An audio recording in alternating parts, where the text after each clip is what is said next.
A noite sempre chegava mais cedo nos últimos meses de vida de Elizabeth I.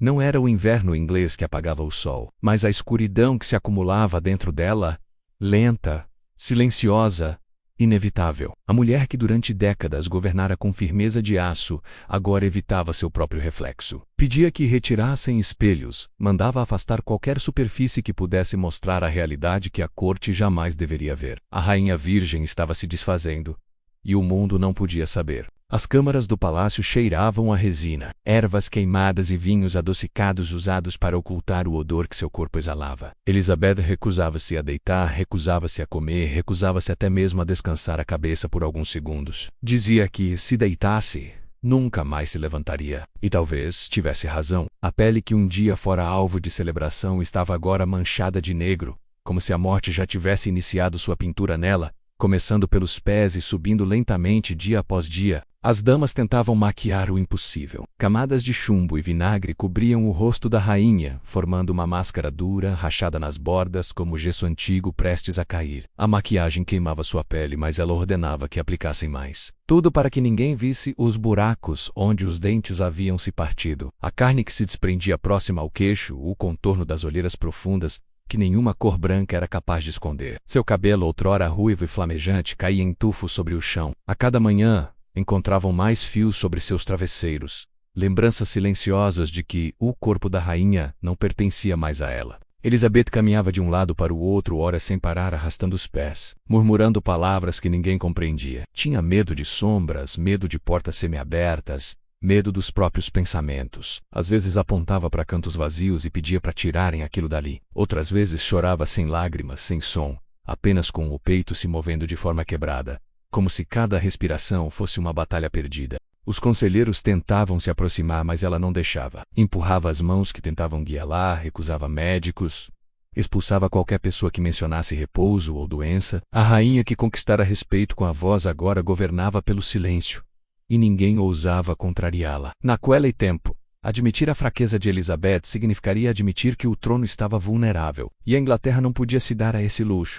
Mesmo assim, os sintomas eram impossíveis de ignorar. Suas pernas inchavam, seus dedos escureciam, suas gengivas sangravam. Em alguns momentos, sua respiração assobiava como se algo estivesse preso dentro dela, apertando cada inspiração. As dores eram tantas que ela mal conseguia abaixar-se para tocar o chão, mas insistia em permanecer de pé, como se o simples ato de sentar fosse uma rendição intolerável. As damas que ficavam mais próximas dela sabiam a verdade, mas jamais ousaram dizer. De noite, enquanto Elizabeth recusava a cama e se encolhia em almofadas no chão, elas se entreolhavam, com o coração apertado. Era a mesma mulher que décadas antes falara com firmeza diante de exércitos, inimigos e embaixadores. Agora parecia uma sombra fina, consumida pela própria teimosia menos ou pelo próprio destino. Nos últimos dias, seu raciocínio oscilava entre a lucidez cortante e a confusão absoluta. Às vezes lembrava discursos inteiros, como se ainda estivesse diante do parlamento. Em outras ocasiões, encarava uma parede por horas, como se esperasse que alguém saísse de lá.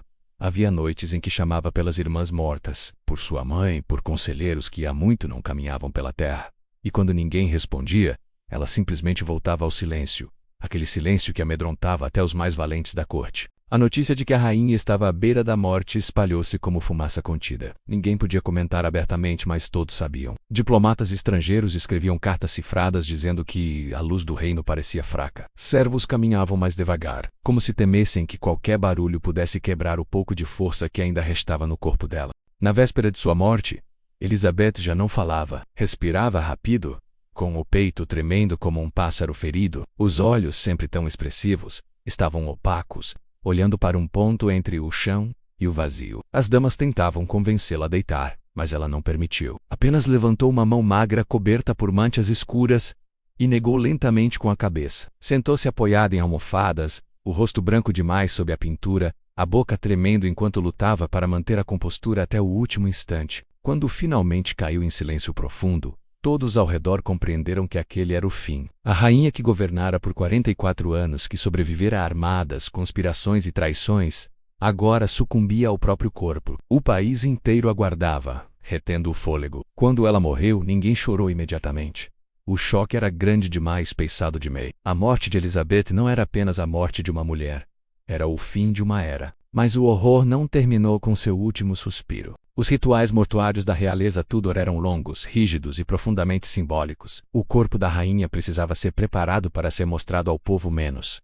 Mas como exibir um corpo tão deteriorado? As damas e médicos trabalharam secretamente durante noites inteiras, tentando restaurar a dignidade da rainha. Encheram seu rosto com algodões, aplicaram camadas pesadas de maquiagem para esconder a necrose. Costuraram partes que se abriam, amarraram seu queixo para que a boca não ficasse caída, posicionaram o corpo de forma que escondesse o inchaço das pernas. A rainha precisava parecer intacta, imortal, eterna.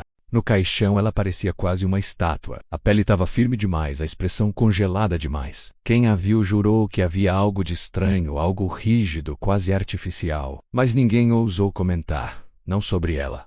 Nunca sobre ela. As ruas de Londres ficaram em silêncio quando o cortejo passou. Pessoas se ajoelharam, algumas rezavam, outras apenas observavam com olhos marejados. Era como se todos percebessem, mesmo sem saber ao certo, que aquele corpo coberto de véus e flores escondia um segredo sombrio. A rainha havia se desfeito por dentro muito antes de morrer. E ainda assim, na memória do povo, Elizabeth continuou perfeita. Continuou a virgem, a gloriosa, a soberana de ferro. A verdade sobre seus últimos dias desapareceu nos corredores do palácio, engolida pela necessidade de preservar a imagem da monarca que manteve a Inglaterra de pé.